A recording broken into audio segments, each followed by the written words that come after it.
সে বাবা হচ্ছে ভাবতেই বুকের ভেতর তোলপাড় শুরু হলো। অস্থির অস্থির লাগলো। ঢোক গিলে নিজেকে শান্ত করার প্রচেষ্টা করেও বিশেষ লাভ হলো না। মাথা নিচু করে হাত দুটো হাঁটুতে রাখলো। মাহাথির অবাক হয়ে লক্ষ্য করলো তার চোখের কোণ থেকে বেরিয়ে গেল এক ফোঁটা সুখাশ্রু। সময় পার হলো অনেকক্ষণ। নিজেকে স্বাভাবিক করে কল হিস্ট্রিতে গিয়ে শ্রুতি নামক নম্বরে ডায়াল করলো সে। হয়তো ওদের জানানো হয়নি, তাই মাহাথির ঠিক করলো সেই জানাবে। তার বাচ্চা, তার অধিকার ভাবতেই কোথাও একটা ভালো লাগা কাজ করলো। কিছুক্ষণ পর কল রিসিভ হতেই মাহাথির অস্থির কণ্ঠে বলল, তুমি খালামণি হতে চলেছ শ্রুতি। ভাবলাম এই সুন্দর সংবাদ পর অধিকার সবার আগে তোমার, তাই জানালাম। পার্থিবকে জানিয়ে দিও। মাহাথির ঘরে ঢুকে দেখলো বিভা শুয়ে আছে, চুপচাপ শান্তভাবে, যেন কিছুই হয়নি। আর 5টা দিনের মতো সব স্বাভাবিক। মাহাথির হামিমের ঘরে চলে গেল। হামিম ঘুমিয়ে আছে। আশাহত হলো মাহাথির, হামিমের সাথেও কথা বলতে পারবে না, বলবে কার সাথে? মাহাথির ক্লান্ত হয়ে খাটের পাশে বসতেই হামিম তার বড় বড় চোখ খুলে ফেলল। উৎফুল্ল হয়ে বলল, হ্যালো। মাহাথির হামিমের মুখভঙ্গি দেখে হেসে ফেলল। ঘুমাওনি তুমি? নো, ঘুমাইনি। চেষ্টা করেছিলাম, আসেনি, তাই চোখ বন্ধ করেছিলাম। আপুকে বোকা বানিয়েছি। বলেই ইঁদুরের মতো দাঁত বের করে হাসতে লাগলো। মাহাথির স্বাভাবিক কণ্ঠে বলল, আমি বাবা হচ্ছি হামিম, আর তুমি মামা। আমি তো অনেক খুশি, কিন্তু তোমার ফিলিংস কেমন? মামা কেমনে হয়? বলো না, বলো না। মাহাথির হাসলো, বুঝলো হামিম এখন দুষ্টুমির মুডে আছে। বলল, তোমার আপুর পেট থেকে ছোট্ট একটা বাচ্চা বেরোবে। সেই বাচ্চা তোমাকে মামা বলে ডাকবে, বুঝছো? হামিমকে তেমন উৎফুল্ল দেখা গেল না। সে বিজ্ঞ কৌতূহলী কণ্ঠে বলল, টম এন্ড জেরিতে যেমন ছোট ছোট মুরগির বাচ্চারা পানিতে বড় মুরগির পেছনে ঘোরে, তেমন করে কি আপুর বাচ্চারাও আপুর পেছনে ঘুরবে? হামিমের এমন কথায় মাহাথির হালকা ভড়কে গেল। কিসের মধ্যে কি আনলো ছেলেটা? তবুও বলল, হুম, যখন হাঁটা শিখবে তখন ঘুরবে। হামিমকে এইবার একটু খুশি হতে দেখা গেল। অবাকের সাথে খুশি মিশিয়ে বলল, আপুরও পেট থেকে তার মানে মুরগির বাচ্চা বেরোবে? ওয়াও!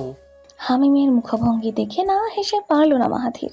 সাথে নিজের ভাবকে বজায় রাখতে গম্ভীর কণ্ঠে বলল, হ্যাঁ, মুরগির বাচ্চা বেরোবে। আর সেই মুরগির বাচ্চাটা আমার। আমি দিয়েছি তোমার আপুর পেটে, তাই সব ক্রেডিট আমার। হামিমের খুশি এবার আকাশ ছিল। বলল, আমার পেটেও একটা মুরগির বাচ্চা এনে দাও, প্লিজ প্লিজ প্লিজ। হামিমের এমন কথায় হতবিহবল হয়ে পড়ল মাহাথির। বলে কি এই ছেলে? মাহাথিরের মনে হলো তার এইখানে আসা ভুল হয়েছে। এর থেকে সে যদি ঘরে বসে বিভার রাগ ঝাড়া শুনতো তাও ভালো ছিল। ভাগ্য ভালো ঘরে কেউ নেই, নয়তো মান ইজ্জত আর কিছু অবশিষ্ট থাকতো না। মাহাথির সিদ্ধান্ত নিল উঠে পড়বে। তা হতে পারল না। তার আগেই হামিমের অনুরোধ কানে এলো। মুরগি না, হাতির বাচ্চা দাও আমার পেটে। ছোট হাতির বাচ্চা, এইটুকু, অনেকগুলো দিবে কিন্তু। হাতের 2 আঙুল দিয়ে দেখালো হামিম। মাহাথির মাথা চুলকাতে লাগলো। নিজে থেকে এত বাড়াবাড়ি করে বলতে কে বলেছিল? এখন একে বুঝাবে কিভাবে? গলা খাকারি দিয়ে বলল, তোমাকে না ওই দিন একটা হাতি এনে দিলাম? ওইটা কথা বলে না, নড়চড়ও করে না। আমার নড়চড় করা হাতি লাগবে, যেটা আমার পেছনে পেছনে ঘুরবে। মাহাথির করুণ দৃষ্টি মেলে চেয়ে রইল তার শালার দিকে। তার আশেপাশের সবাই তার ওপর এমন নির্যাতন করে কেন? পার্থিব ঠোঁটে হালকা হাসি নিয়ে তাকিয়ে আছে শ্রুতির দিকে। সেই সন্ধ্যা থেকেই হাসছে মেয়েটা, এখনো কি সুন্দর হাসছে। ঠোঁটে হাসি রেখেই তাকিয়ে আছে নীলাম্বরের দিকে। শ্রুতি নিজের উপচে পড়া খুশি কণ্ঠে মেখে প্রশ্ন ছুড়ল, আপনার কেমন লাগছে খবরটা শুনে? পার্থিব ঠোঁটে হাসি রেখেই কপাল চুলকালো। মুখভঙ্গির অর্থ আর কতবার এক প্রশ্ন জিজ্ঞেস করবে এই মেয়ে? আর কতবার বললে আপনি বিশ্বাস করবেন যে আমি খুশি? পার্থিবের ঠোঁটে প্রশ্রয়ের হাসি। শ্রুতির চোখ মুখ কুঁচকে ফেলল। বলল, এর মানে আপনি খুশি না? খুশি থাকলে আমি 100 বার প্রশ্ন করলেও আপনি কিছু বলতেন না। পার্থিব দমে গেল, কিছু বলল না। বলা মানেই 10 নম্বর বিপদ সংকেত। এরা বউ মানুষ, এদের কোনো ভুল হয় না, ভুল হতেই পারে না। পার্থিব আর নিজের বউকে রাগালো না, এগিয়ে গেল, শ্রুতিকে জড়িয়ে ধরল। নিজের থুতনি শ্রুতির কপালে ঠেকিয়ে বলল, কে বললো আমি খুশি না? আপার বাচ্চা হবে আর আমি খুশি হব না? আমি খুশি শ্রুতি, ভীষণ খুশি। হিমেল ভাইয়ার বাবুকে পেয়ে আপনি যেমন খুশি, একই রকম বিভা আপুর বাবুর সংবাদ শুনে আমি খুশি। ঠিক করেছি আপার বাচ্চাকে ছোট আব্বু বলা শেখাবো। কেমন হবে? পার্থিবের কথায় যেন শ্রুতির খুশি বাড়ল বহুগুণ। নিজেকে নিয়ন্ত্রণে না আনতে পেরে সামান্য জোরে বলে উঠল, দারুণ হবে, আমাকে ছোট আম্মু বলবে। শ্রুতির হাস্যোজ্জ্বল মুখের দিকে চেয়ে পার্থিব বলল, মাহাথির ভাইয়ার বাচ্চার সাথে আমার বাচ্চার বিয়ে দেব, এটা কেমন হবে? পার্থিবের ধারণা ছিল শ্রুতি হালকা হলেও লজ্জা পাবে, তবে শ্রুতি লজ্জা শব্দের ধার কাছ দিয়েও গেল না। দ্বিগুণ উৎসাহ নিয়ে বলে উঠল, এটা দারুণের উপর দারুণ হবে। তবে আপার কি বাচ্চা হবে সেটা তো আমি জানি না। আপার মেয়ে হবে, দেখেন। আচ্ছা, যেটাই হোক, আপার বাবু হওয়ার পরে আমরাও বাবু নিব। আর আপার বাবু যদি মেয়ে হয় তবে আমাদেরটা ছেলে হবে, আর তাদেরটা যদি ছেলে হয় তাহলে আমাদেরটা মেয়ে হবে। ওকে? শ্রুতি এমনভাবে কথা বলল যেন ওরা যা বলছে ঠিক তেমন ভাবেই সব হবে। এমন কথায় পার্থিবের ভীষণ মায়া হলো এই মেয়েটার প্রতি। কি সরল কণ্ঠে কথা বলছে, যত দেখে ততই আটকে যায়। পার্থিব শ্রুতির 2 হাতের আঁচলায় চুমু খেয়ে বলল, ওকে। পার্থিব শ্রুতির আঁচলায় মুখ ডুবিয়ে আছে। শ্রুতি মুখ এগিয়ে নিয়ে পার্থিবের কপালে চুমু খেলো, ভীষণ যত্ন নিয়ে। মহান আল্লাহ তাআলা পৃথিবীকে কি সুন্দর করেই না সৃষ্টি করেছে। এই যে কি সুন্দর সৃষ্টিকর্তার নিয়মে পৃথিবীর পরিবর্তন ঘটছে। সকালবেলা যে আসমান জুড়ে লালাভ তীক্ষ্ণ রশ্মি বিরাজ করে, রাতের আধারেই সেই আসমান জুড়ে থাকে লক্ষ কোটি নক্ষত্র। দেখা যায় উজ্জ্বল একটি উপগ্রহকে, যার পরিচিতি চাঁদ, চন্দ্র, বিধু, নিশাপতি, নিশাকর, রজনীকান্ত, ইন্দু, সুধাংশু সহ আরো কত নাম যে আছে কে জানে। নিশাকরের হলদেটে আলো বারান্দার দরজা গলিয়ে রুমে প্রবেশ করছে। সেদিকেই একমনে তাকিয়ে আছে মাহাথির। ঘুম আসছে না, তখন অনেক কষ্টে হামিমকে থামিয়ে ঘুম পাড়িয়ে রেখে এসেছে। মাহাথিরের মনে হলো এখন তাকে যদি কেউ যত্ন নিয়ে ঘুম পাড়াতো তাহলে বোধহয় ঘুম চোখে ধরা দিত। ও, কথাটা ভুল হলো। যে কেউ নয়, কেবল বিভা। বিভা তার মাথায় হাত বুলিয়ে দিলেই তার ঘুম হবে। কিন্তু বিভা কি তা করবে? মাহাথির পাশ ফেলল। বিভা ওদিক হয়ে ঘুমিয়ে আছে। মাহাথির বিভার হাত টেনে ধীরে ধীরে সোজা করল। দৃষ্টি নিল পেটের দিকে। স্বাভাবিকের তুলনায় হালকা ফুলে আছে পেট। মাহাথিরের কাছে বিভার ফোলা পেটটাও ভীষণ ভালো লাগলো। তবে সে আগে কেন লক্ষ্য করলো না? তাহলে তার বাচ্চার খবর সে আগে জানতে পারতো। অন্যের মুখ থেকে জানতে হতো না। অন্যদের উপর ভীষণ হিংসা হচ্ছে। তার বাচ্চার খবর কিনা সে শোনে অন্যদের মুখ থেকে। ভ্রু কুচকে বিভার দিকে তাকালো। সব দোষের, অসভ্য মেয়ে একটা। বিভার দিকে তাকিয়েই নিজের মন পরিবর্তন করলো মাহাথির। না, বিভা অসভ্য নয়, ওর সন্তানের মা। এবার মাহাথির বিভাকে আবারও বকার চেষ্টা করলো। মনে মনে ক্রুদ্ধ হয়ে বলল, মাহাথিরের সন্তানের মা একটা। মাহাথির আনমনে মলিন হেসে দিল। কি যে বলছে এসব, পাগল টাগল হয়ে গেল নাকি? মাহাথির এগিয়ে গিয়ে বিভার পেটে মাথা রাখলো। একবার তাকিয়ে দেখে নিল বিভার মুখ। ঘুমোচ্ছে। ঘুমোক বা জেগে উঠুক তার কি, সে তো এখানেই শোবে। মাহাথির বিভার পেটে চুমু খেলো, মিনমিন কণ্ঠে বলল, তুমি অন্তত বাবার উপর রাগ করো না। বিভা হাত মাহাথিরের চুলে রাখতে গিয়েও থেমে গেল। এমনিতেই ঘুম পাতলা তার উপর তখন মাহাথির যেভাবে টেনেছে যে কারোর ঘুম ভেঙে যাবে। বিভার চোখ বন্ধ করে রাখতে গিয়েও পারল না। পিটপিট করে চেয়ে রইল সিলিং ফ্যানের দিকে। ঘুমের ভান ধরা এত কঠিন। উফ, বিভা লক্ষ্য করলো না তার অবচেতনেই তার মুখে হাসি ফুটেছে। মাহাথির তার জীবনে খুব বেশি লজ্জাজনক পরিস্থিতিতে পড়েনি, তবে আজ তার লজ্জা লাগছে। ভীষণ রকমের লজ্জায় অস্বস্তিতে উসখুস করছে সে। চাপা স্বভাবের হওয়ায় আগে এইভাবে কোথাও আসা হয়নি, তাই স্বস্তি পাচ্ছে না। মনে হলো সে এখানে আগ বাড়িয়ে না এলেও পারত। আবার মনে হলো না, এসেছে ভালো করেছে, তার সন্তান হবে, এটা তো খুশির খবর। খুশির খবরে লজ্জা কিসের? সে তো এসেছে নিজের উৎফুল্লতা খুশিকে ভাগ করতে। আত্মীয় বাড়ি বলতে তো এটাই। তবে বিভাকে বলেনি যে সে এসেছে, জানলে নিশ্চয়ই খুশি হবে মেয়েটা। পার্থিব শ্রুতিও মাহাথিরকে সকাল সকাল আশা করেনি। বাড়ির ড্রয়িং রুমে বসে আছে সবাই। সামনের টেবিলে 7-8 কেজি মিষ্টি। তানহা, রুমা, আশাদ, নিয়াজ, হিমেল, হিয়া সবাই ভীষণ খুশি হয়েছে মাহাথিরের এমন আন্তরিকতায়। অভিনন্দন জানিয়েছে মাহাথিরকে। মাহাথির এসেছে অনেকক্ষণ হয়, এখন যাওয়ার সময়। সে উঠে দাঁড়ালো, বিনয়ী হয়ে বলল, এখন যেতে হবে আমার। সকাল সকাল সর্বপ্রথম আপনাদের বাড়িতেই এসেছি, এখন অফিসে যাব, নয়তো সমস্যায় পড়তে হবে। মাহাথিরের এমন কথায় কেউ তাকে আর বারণ করলো না। মাহাথির তার বাসায় সবাইকে যাওয়ার আমন্ত্রণ জানালো। তানহা বেগম এগিয়ে এসে আদরে কণ্ঠে বললেন, আবার এসো বাবা, কেমন? বিভাকে নিয়ে এসো, ওকে সাবধানে থাকতে বলো। বেশি কাজ করতে দিও না। আল্লাহ তোমাদের সংসারে রহমত দিক। মাহাথির ভদ্রভাবে বিদায় নিল। যাওয়ার আগে পার্থিব শ্রুতির দিকে তাকিয়ে বলল, তোমরা চলে এসো, বিভা খুশি হবে। পার্থিব হাসির সাথে মাথা নেড়ে সায় জানালো। শ্রুতি বলে বসলো। আমরা তো আজই যাব। মাহাথির সুন্দর হেসে বলল, এসো, খুশি হব আমিও। আজ অনেক দিন পর পার্থিব শ্রুতি এলো। পার্থিব শ্রুতি দুজনে এসেছে। শ্রুতি দৌড়ে উপরে উঠতে গেলে প্লাজোতে বেঁধে পড়ে যেতে নিল। পার্থিব তড়ি ঘড়ি করে হাতের কবজি ধরে শাসালো। আস্তে শ্রুতি। পার্থিব শ্রুতির হাত ছাড়ল না। গাড়ি থেকে কিছু ফল মিষ্টি সহ ব্যাগ এক হাতে বের করে অন্য হাতে শ্রুতির হাত ধরে বলল, চলুন। এত কিছু কেন এনেছো পার্থিব? কি দরকার ছিল? বিভার এমন কথায় পার্থিব বলল, অবশ্যই দরকার ছিল আপা। আফটার অল ছোট আব্বু হচ্ছি, মিষ্টি খাওয়াবো না? তবে আপনি এখন আমাকে কংগ্রাচুলেশন জানাননি। আপনি কি আমার ছোট আব্বু হওয়ার সংবাদে খুশি নন? পার্থিবের এমন কথায় সবাই সুন্দর করে হেসে ফেলল। মাহাথিরও আছে বাসায়। আজ সে অফিস থেকে দ্রুতই ছুটি নিয়ে চলে এসেছে। পার্থিব বলল, আপনারা এখানে থাকুন, আমি ঘর থেকে হামিমকে নিয়ে আসি। বেচারা একা যে কি করছে। পার্থিব ঘরে ঢুকে দেখলো হামিম বিছানায় বসে আছে। চারপাশে হাতি, ঘোড়া, মাছ সব ছড়ানো।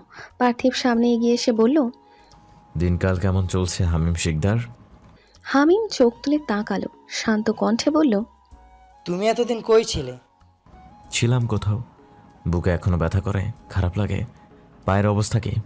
না, ব্যথা করে না কোথাও, আমি একদম ভালো আছি। গুড, চলেন বাইরে যাই। হামিম 2 হাত বাড়িয়ে দিল। পার্থিব বুঝে হাসি মুখে কোলে তুলে নিল তার 8 বছরের একমাত্র শালাকে। শরীরের দিক থেকে মাঝারি গড়নের হামিম কোলে উঠে এক হাতে গলা আগলে ধরল নিজের ছোট দুলা ভাইয়ের। পার্থিব হামিমকে এনে বসালো সোফায়। হামিমের পাশেই মাহাথির। পার্থিবও বসলো পাশের সিঙ্গেল সোফায়। শ্রুতি তার আপার দিকে তাকালো। এক হাতে জড়িয়ে ধরে আছে বিভাকে। বলল, আমি যে কত খুশি তোকে বোঝাতে পারবো না আপা। আজ আম্মুর কথা ভীষণ মনে পড়ছে। মনে হচ্ছে আম্মু থাকলে কত খুশি হতো, তোকে কত আদর দিত, দাদিও দেখতি কত খুশি হতো, কিন্তু কেউ নেই। বিভার হাসি মুখ মলিন হলো। দীর্ঘশ্বাস ছাড়লো। মন খারাপ তো তারও হচ্ছে, তবে সেও যদি এখন মন খারাপ করে তাহলে শ্রুতির আরও মন খারাপ হবে। শ্রুতির মাথায় হাত বুলিয়ে দিল বিভা। ভীষণ যত্ন অভিজ্ঞ কণ্ঠে বলল, আম্মু দাদি থাকলে তো কত কিছুই হতো শ্রুতি, কিন্তু নেই। কি আর করার, আমরা যারা আছি তাদের নিয়েই চলতে হবে। যারা নেই তাদের কথা ভেবে জীবন থামিয়ে দিলে চলবে? তুই আছিস, হামিম আছে, বাকি সবাই আছে। এভাবে মন খারাপ করে না। শ্রুতি তার আপার কথা মেনে নিয়ে বিভার কাঁধে মাথা ঠেকিয়ে রাখলো। সবাই নিজেদের মতো গল্প করতে লাগলো। শ্রুতি হঠাৎ করে বলল, আপা নাম ঠিক করেছিস? তুই ছেলে হলে খুশি হবি নাকি মেয়ে হলে? মাহাথিরও তাকালো বিভার দিকে। বিভা কিছু বলতে নেবে তার আগেই হামিম বাধা দিয়ে দিল। ছেলে মেয়ে কিছু হবে না, মুরগি হবে আপুর পেটে। কেউ কিছু বুঝলো না। হামিম নিজের মতো খেলনা নাড়াতে নাড়াতে মাহাথিরের দিকে তাকালো। বলল, তুমি না বলেছিলে সকাল হলে আমার পেটে হাতি দিবে? কোথায় দাও? তোমার পেটে হাতি দিবে মানে? শ্রুতির প্রশ্নে মাহাথির উঠে পড়ল। সাথে সাথে 2 হাত দিয়ে হামিমকে এক কোলে তুলে নিল। হালকা ভরকে যাওয়া কণ্ঠে বলল, কিছু না, বলেছিলাম খেলনা কিনে দেবো, তাই কাছে। তোমরা থাকো, আমি আর হামিম বাইরে থেকে ঘুরে আসি। পার্থিব, তুমি যাবে তুমি? পার্থিবও জড়বস্তুর মতো মাথা নাড়ল। বলল, চলেন ভাইয়া, ঘুরে আসি। মাহাথির মাথা নেড়ে হামিমকে নিয়ে বেরিয়ে পড়ল। পিছু পিছু গেল পার্থিব। কেউই বুঝলো না ব্যাপারটা ঘোরার নয়। মাহাথির নিজের ইজ্জত বাঁচানোর চেষ্টা করছে মাত্র। পার্থিব শ্রুতি চলে গেছে অনেকক্ষণ হয়। এসেছিল দুপুরের দিকে, গেল রাত 9টার দিকে। যাওয়ার সময় হামিমকেও নিয়ে গেছে। বিভা নিজেই এখন অসুস্থ, সেখানে হামিমকে খাওয়ানো, গোসল করানো, ওষুধ দেওয়া, পায়ের ব্যায়াম করানো ওর উপর জুলুম হয়ে যাবে। তাছাড়া ছিল তো অনেক দিন, এখন না হয় শ্রুতি পার্থিবের কাছেই থাকুক। মাহাথির এসে বসলো বিভার পাশে।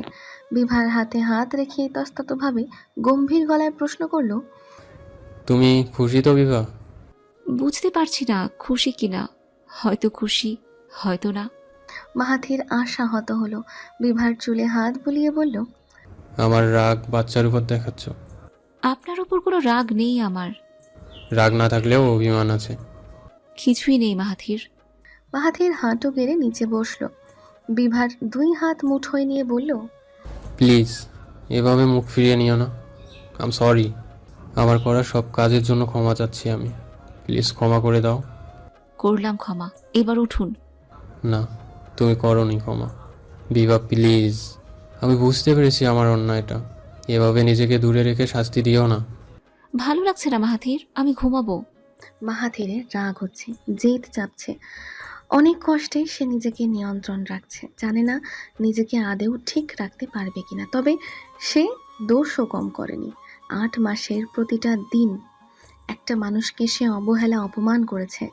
তার কোনো শাস্তি হবে না? তার শাস্তি তো পাবেই সে। মাহাথির হাঁপ ছেড়ে উঠে পড়ল। বিভার গায়ে কাঁথা জড়িয়ে কপালে চুমু খেলো। বিভাকে অবাক করে দিয়ে ঠোঁটেও চুমু খেয়ে সরে এলো, বলল, আমি জানি তুমি খুশি বিভা। তোমার মুখ একটু হলেও পড়তে পারি আমি। তোমার মুখের উজ্জ্বলতা তোমার খুশির প্রমাণ। আমিও খুশি, অনেক খুশি। অথচ নিজের খুশিটা প্রকাশ করতে পারছি না। জানি না কিভাবে প্রকাশ করতে হয়। তোমাকে থ্যাংক ইউ এত সুন্দর অনুভূতির সাথে আমাকে পরিচয় করানোর জন্য। তোমাকে থ্যাংক ইউ আমার বুকের সূক্ষ্ম ব্যথার কারণ হওয়ার জন্য। পেরিয়ে গেছে 1.5 মাসের মতো। কিছুদিন পরেই বিভার 6 মাস পড়বে। আগের তুলনায় স্বাস্থ্য ভারী হয়েছে, গালের মাংস বৃদ্ধি পেয়েছে, এক নতুন বিভার সৃষ্টি হয়েছে যেখানে আছে নারীত্বের সৌন্দর্য, মাতৃত্বের সৌন্দর্য। মাহাথির বাবা হবে। 3 শব্দের কথাটা হালকা মনে হলেও এর মাঝে লুকিয়ে আছে বহু দায়িত্ব, কর্তব্য, অধিকার, ভালোবাসা, শাসনের সংমিশ্রণ, যার প্রকাশ ঘটবে তার সন্তান ভূমিষ্ঠ হওয়ার পরে। তবে ভূমিষ্ঠ হওয়ার আগে কোনো দায়িত্ব নেই, ব্যাপারটা তেমনও নয়। তাই তো তার মধ্যে এসেছে বিশাল পরিবর্তন। সে এখন প্রতিদিন সকাল 6টায় ঘুম থেকে ওঠে। ঘুম থেকে উঠেই সে নিজে ঘর বাড়ি ঝাড়ু দেয়, নিজে হাতে লাঠি জাতীয় বস্তু দিয়ে ঘর মোছা দিয়ে এরপর মায়ের হাতে রান্না করা খাবার খেয়ে অফিসে যায়। বিভার 5 মাস সম্পূর্ণ হওয়ার পর থেকেই তাকে রান্নাঘরে ঢুকতে দেয় না মাহাথির। হাসিনাও নিজের ছেলের কথাই মান্য করে বিভার থেকে রান্নার দায়িত্ব নিয়ে নিয়েছে। মাহাথির ঘর বাড়ি ঝাড়ু দিচ্ছে, ব্যাপারটা প্রথম তার কাছে লজ্জা না লাগলেও অস্বস্তি লাগতো। কারণ তার মা কিংবা বিভা দেখে ফেলে যদি লজ্জা দেয় তখন কি হবে। তাই সে সকাল 5টার অ্যালার্ম দিয়ে সকাল সকাল উঠে পড়তো, যাতে কারো চোখে তার কাজ না পড়ে। তবে এত সকালে ওঠা সম্ভব হয়ে ওঠে না, তাই তো একটু পরে উঠেই নিজের কাজ সম্পূর্ণ করে সে। কাজটা সে ভীষণ ভালোবাসে। বিভা ঘর ঝাড়ু মোছা দিতে গেলে উপর হয়ে দিতে হবে, কোমরে চাপ পড়বে, কষ্ট হবে, কি দরকার?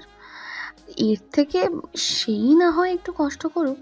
তাছাড়া মধ্যবিত্ত পরিবার তার, শুধু এই কাজের জন্য কাজের বুয়া রাখলে 2000 টাকা দিতে হবে। 2000 টাকা কম কি? তার আম্মা যে করবে তাতেও মন সায় দেয় না। সব মিলিয়ে দায়িত্বটা নিজের কাঁধেই তুলে নিয়েছে সে। এছাড়া বিভার দেখভাল করা তো আছেই। মাহাথির অফিসে বসে ভাবল আর 1 মাস পরেই সে ছুটির আবেদন করবে। তখন বিভার 7.5-8 মাস হবে। তখন মাহাথিরকে বিভার বেশি প্রয়োজন হবে। মাহাথির আনাসের টেবিলের দিকে তাকালো। আনাস বেশ দীর্ঘ একটা ছুটি কাটাচ্ছে, অবশ্য ঘুষ দিলে হয়তো সেও কিছু ছুটি কাটাতে পারবে। আনাসের মেয়ে হয়েছে জানা গেছে। মাহাথিরও তার সংবাদ জানালে আনাস অনেক খুশি হয়, অভিনন্দন জানায়। আরও জানিয়েছে আনাসের বউ সুস্থ হলেই একবার বাসায় এসে দেখা করে যাবে। মাহাথির বিভাকে কল করলো। হ্যালো। খেয়েছো তুমি? হ্যাঁ, মাত্রই খেলাম। আমিও খেয়ে নিয়েছি। সাবধানে থেকো কেমন? কিছু লাগলে আমাকে বলো, পাকনামি করার দরকার নেই। আর ভুলেও কিন্তু আমার রাগ বাচ্চার উপর দেখাবো না। ওর সাথে সবসময় হাসি খুশি থাকবা, নয়তো ভয় পাবে ও। বিভা ভ্রু কুঁচকে মাহাথিরের কথা শুনল। মাহাথির প্রায় এখন এমন উল্টোপাল্টা কথা বলে যার কোনো ভিত্তিই বিভা খুঁজে পায় না, অথচ মাহাথির এমন কণ্ঠে বলে মনে হয় যেন বাচ্চা বিভার পেটে নয়, পেট থেকে বেরিয়ে এসেছে কোলে। আচ্ছা। কিছু খেতে ইচ্ছে করে? আসার সময় নিয়ে আসবো? না। সাবধানে থেকো।